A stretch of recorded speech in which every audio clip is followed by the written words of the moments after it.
a decisive move to bolster food security has been taken and also to protect agriculture investment. And the federal government has deployed over 10,000 Agro Rangers across 19 states and the Federal Capital Territory. This initiative, led by the Nigeria Security and Civil Defense Corps, is part of a broader strategy by the Bola Ahmed Tinubu administration to address the ongoing challenges of food production and inflation in the country. The deployment was announced by Olusegun Dada, the special assistant to the president on social media. It aims to safeguard farmlands and ensure the safety of farmers who have been incessantly targeted by violent attacks. The Agro Rangers are also tasked with mediating conflicts between farmers and herders and preventing the malicious destruction of farmland, a growing concern in the northern region and other parts of the country. Now, the Tinubu administration's focus on agriculture as a pillar of national development is further underscored by the anticipation arrival of over 5,000 sophisticated farming equipment that was also provided. And these sources are expected to support the cultivation of over 10 million hectares of land, aligning with the administration's ambitious goals to enhance food production and curb the rising food inflation crisis. We've been crying of hunger.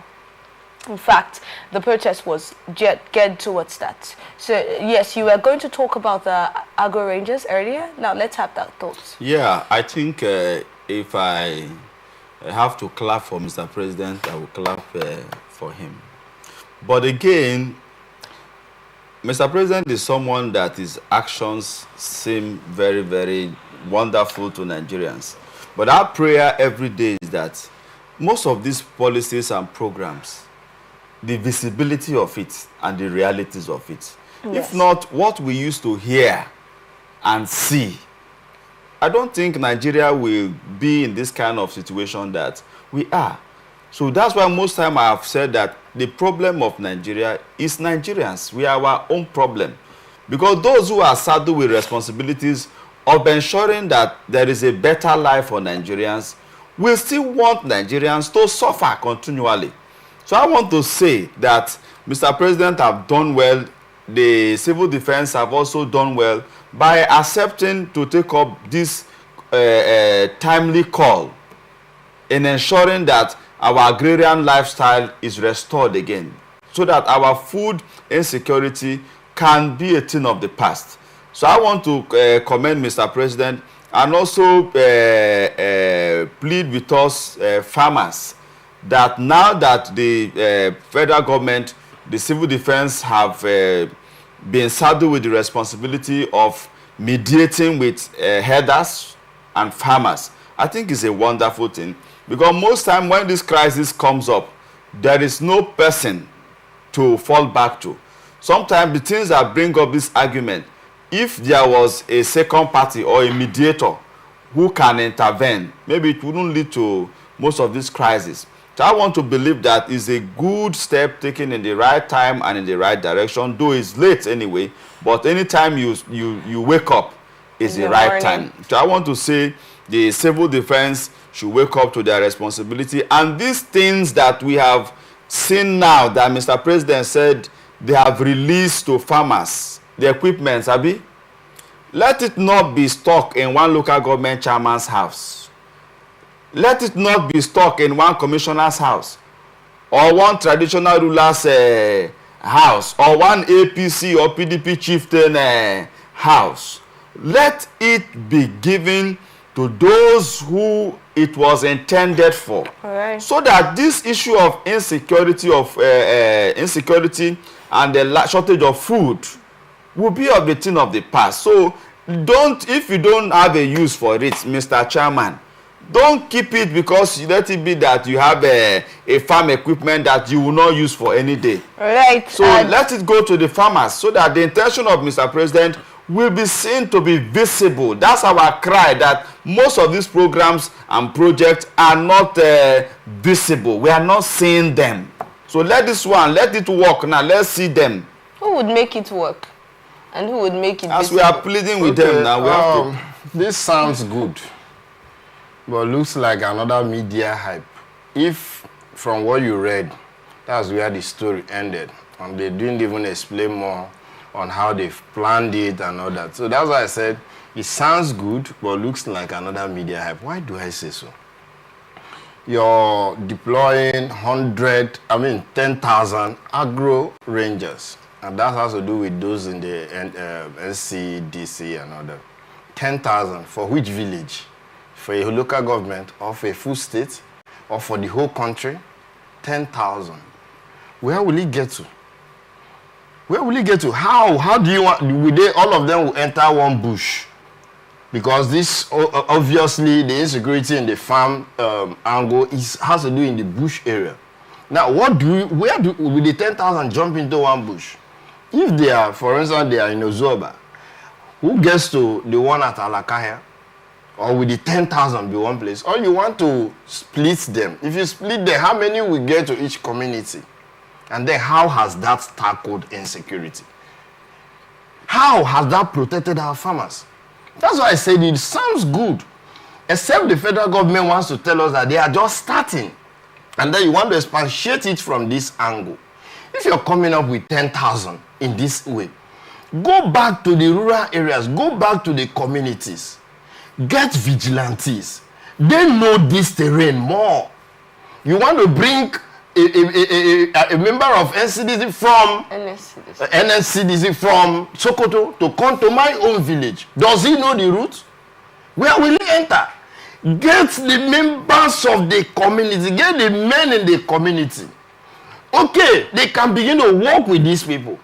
Place them on salary, motivate them, and see how this is curbed. Even the insecurity in the northern region, most times the soldiers have not been able to even penetrate these persons. There are different security agencies, there are different security outfits that has been put in place. If they are encouraged, they are the only person who can handle this. Something happened even in River State. At the time, we'd have to start forming this local vigilante with different names. That's why it was even being handled. So, coming up to tell us in the media you formed the 10,000 Agro Rangers and we should start clapping. It looks like just one hype. This cannot solve the problem. Except they are saying it's a start. Let's start from here, then we'll get to the localities and then begin. If not, 10,000 across the countries. How many will go to each village? It's in the localities. Yes, you see, the security operatives in Nigeria are short of manpower. Even the Nigerian police force, the army, the NCDC, they are short of manpower. So for the federal government to approve 10,000 is relatively okay. Now, what do they expect?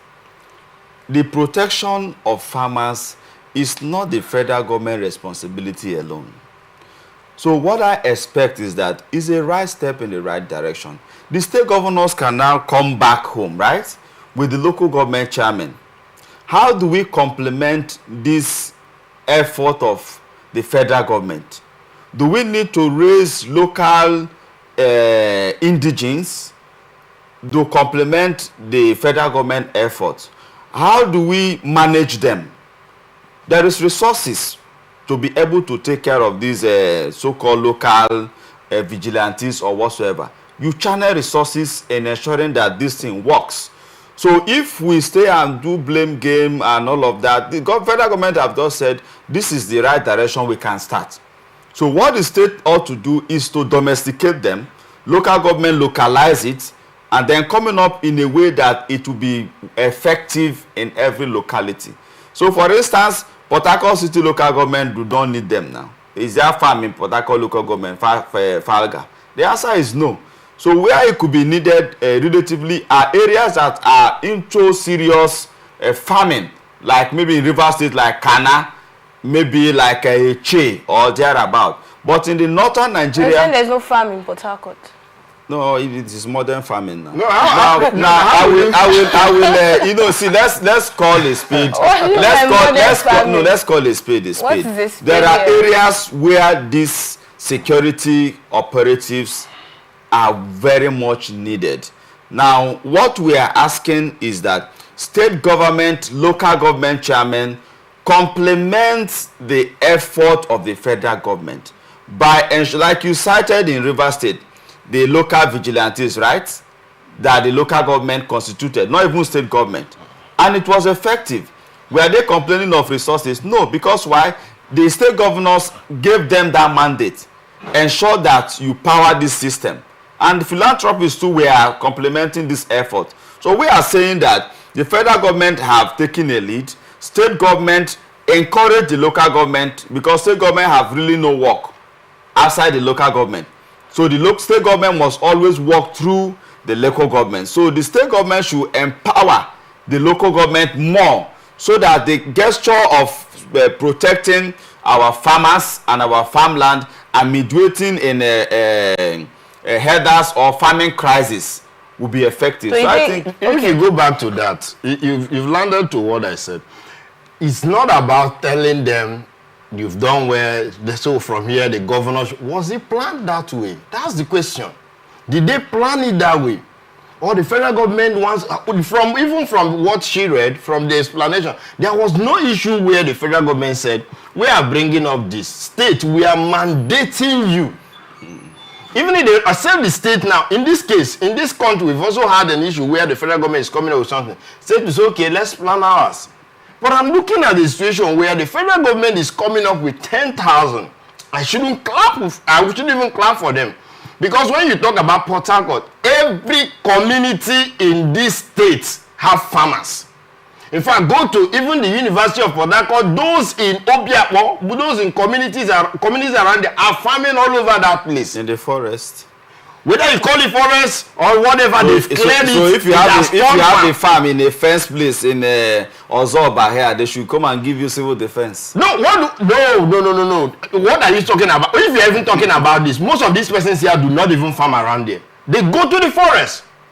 And they've been attacked. Okay, and this is Faga. How about Obiapo? This is Obiapo. How about more local government? That's what we are saying now. In a more local government, you have more bushes. In fact, you have more persons being attacked in the farm. We agree. That's why we said the security that the federal government have approved is not for the entire nation. And I've made you to understand that they are short of manpower. Like me, I will not be recruited in the police force because I will not agree. So what we are trying to say is that those of our brothers and sisters that have agreed to be in the security force is not enough. So federal government cannot do magic with what they don't have. Right. So the little they have established here that there is shortage of manpower in the security operative. So all what we are saying is that federal government have taken the lead. They don't need to mandate a state or local government in the area of security. It's something that the government of the state and local government should just know that is our responsibility. Dandy, quickly, want to wrap up. You were going to say something. No, for me, I think the state will also follow suit according to how the federal government have planned it. The federal government should make their plans clearly to the states. Make their plan clearly to the local government. We've started on this. Please take it up there. Elaborate it so we can get this right. So this is where we get to wrap things up on this episode of Atlantic Blowout. Thank you, Dandy Loveday, for joining us. Thank you, Ambassador AKA for joining us. And thank you, our viewer, for being a part of the conversation. It wouldn't have been possible without you.